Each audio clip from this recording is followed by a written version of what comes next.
All right, let's get to the elephant in the room. The mugshot, right? That's the mugshot.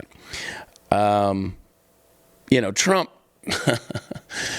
Trump turns himself in on Thursday. He is there in Fulton County. I mean, the motorcade takes him, and then he tweets. This is his first tweet, right, back, and the tweet was huge. I mean, the thing got what was it, like however many million in like under 24 hours, and that tweet, when I saw it, I was like, there it is. CJ and I were at dinner, and it popped up on my notifications on my phone. And so that's his first tweet in more than 2 years. And got 211 million views in less than 24 hours. And I was like, and I retweeted it. I was like, here we go. Let's do this thing. I had some choice words to say underneath his tweet. And I don't know if you guys saw the clip of the people in the bar when they had it on the big screen, like in a sports bar, and how the place just went insane when the tweet popped up because they had it on the big screen. This mugshot, and by the way, Brandon, I texted Alexander yesterday and I said, listen, man, I want a mug. I want a coffee mug that has, I want us to sell it at chadonblaze.com. I want a coffee mug with the outline of Trump's face, the drawing of Trump's face, that just says mug. Oh yeah, I was waiting in there. I had Alexander ready to go the second that thing dropped. We were putting that on shirts, hoodies, everything. Yeah, I've seen the shot glasses out there now that have his picture, the mugshot on there that just says mugshot, which is genius. And here's the thing: a lot of people said, "Oh, see, you guys are a bunch of grifters and all this kind of stuff." And I'm like, no. I said, what you guys don't understand is this is how we troll you. Like this is how you want to make this thing for evil. We just take the mugshot and we flip it on you, and we're like, look, we'll capitalize off this thing. Literally, as free market capitalists, we will capitalize off of this. So. Everybody put a T-shirt out. I mean, within 15 minutes of the mugshot being released, I had a T-shirt out at. We have ours at realwomensclub.com. I think the Blaze has one out there, and I think Trump raised like $7.5 million after the mugshot was released. So it's interesting to me that they think this thing is so evil, and of course Trump. It's going to be, it's detrimental to Trump. We want the mugshot. You guys have y'all don't understand. We're willing to use that to troll and flip the script every single time. And y'all can sit back and you can mock and you can laugh and you can point your fingers. But at the end of the day, look, we know that this is a sham. We know that it's a scam. Trump tried to overturn the election. Do you know how many people in 2016, following that election, how many people tried to do that? Maxine Waters, I mean, there's a list. Maxine Waters not only said the election needed to be overturned, but she also said you need to harass Trump supporters when they're in public places. I mean, at what point in time is somebody like that? She's a public official. At what point in time is she supposed to be held accountable? I mean, every single one of them said something about it. Joe Biden said something about it. Hillary Clinton, we know, said a whole lot about it. Nancy Pelosi said a ton about it. Look at Adam Schiff. Adam Schiff talking about Russian collusion. He said he had irrefutable, undeniable evidence. He had tons of evidence. He said that. But yet he wasn't held accountable. When are any of these people going to be held accountable? And because Trump says, hey, we got to find 11,000 votes. Yeah, okay. If you're going to hold somebody accountable for that, you got to hold everybody accountable for stuff like that. But they're not going to do that. You say, oh, well, we don't have any indictments for Obama or Hillary or Joe Biden. No kidding, because that's what you're not going to do it. You're not going to hold them accountable. James Comey dropped the charges.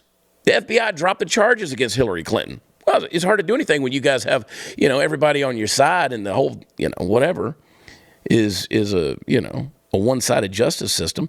So here goes Trump. Trump goes in and he turns himself in. I think he's there for 20 minutes, does the mugshot, checks in. Boom, he's gone. He's back out of there. And, a couple of interesting things. First of all, this clip. We're going to go to 2, Brandon. This clip ought to piss you off because here's the president of the United States, Joe Biden, who, by the way, who was on vacation while Maui burned, and then before he went to Maui, went on vacation to Tahoe, and then went to Maui for a day or two, and then came directly back to vacation in Tahoe. So he's here at Lake Tahoe, and this is what he had to say when they asked about the mugshot. Play clip number 2. Have you seen Donald Trump's mugshot yet? Mr. President, are you worried at all about that? I did see it on television. What'd you think? Handsome guy, wonderful guy. So first of all, you hear the boos.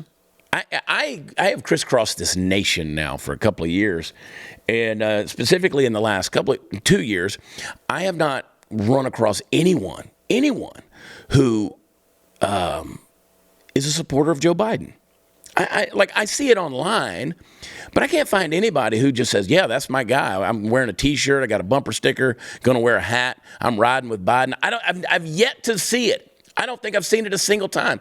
I went to lunch yesterday with my kids, and we were sitting there in a restaurant and got to talking to the waitress there, and she had moved to the area from Chicago, and she was asking how Chicago was doing. I said, well, interesting you bring that up. I said, right now Chicago has instituted a new push. Their new mayor has instituted a push for shootings to happen between 9 p.m. and 9 a.m. So that's their logic, because they're telling the gangbangers in Chicago, just make sure it's after 9 p.m. and you quit by 9 a.m.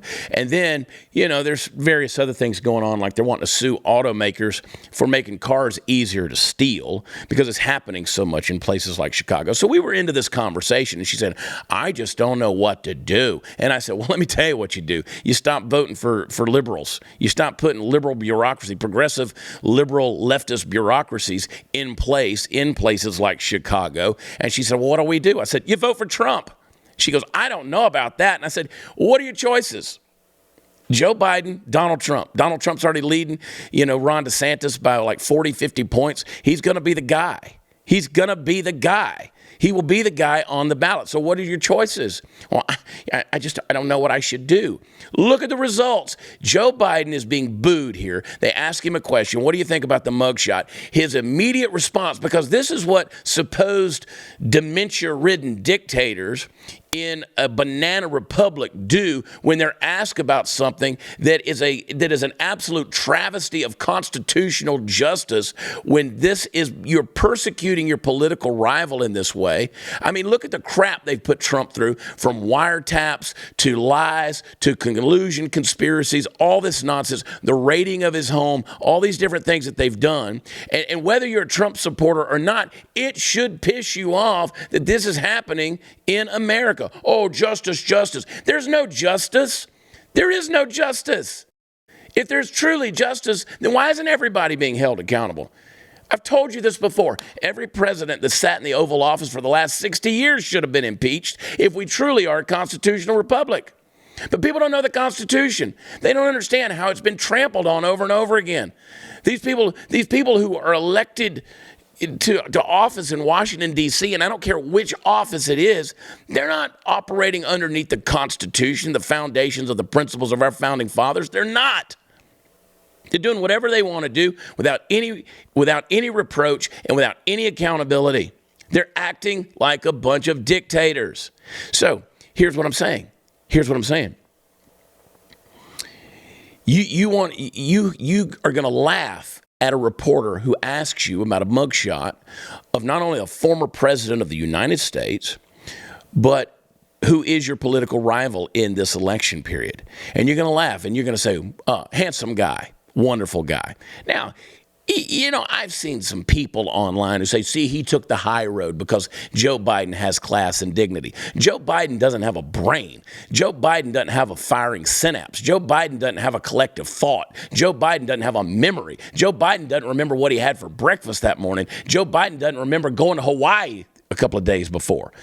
So Joe Biden doesn't know anything about a high road or a low road. Joe Biden is a crooked, bribery-ridden politician, and he's part of a crime syndicate, and everybody out there knows it, but the fact that you keep defending it is ridiculous to me. So Joe Biden laughs and he says, oh, handsome guy. Yeah, he's a wonderful guy. He's being sarcastic. We know that. He's being hyperbolic. He's trying to be funny. But it's not funny. A deal like this is not funny. Because, again, if they can go after Donald Trump, if they can go after people who have been a part of the Trump inner circle, then they're going to go after you. They're going to go after you. I don't know if you know this or not. They're going to go after you. You know, I brought this up last week. I hate bringing this up. Tucker Carlson asked him the question. They said, do you think they're going to kill you? Do you think they're going to kill you? I think that's the next step. I think that's the next step because they don't care anymore. They don't care about justice. They want this man completely out of the picture, and he can't go away. He's wealthy enough. He has enough support out there. He just will not go away. No matter what they do to him, he won't go away. He's not going to quit. He's a tick that is just not going to let go. And he is sucking the blood out of that system. And they hate it. They despise it. They do not want to be exposed. And to them, Donald Trump's existence is exposure. They're always one step away from something being exposed, and they don't like it.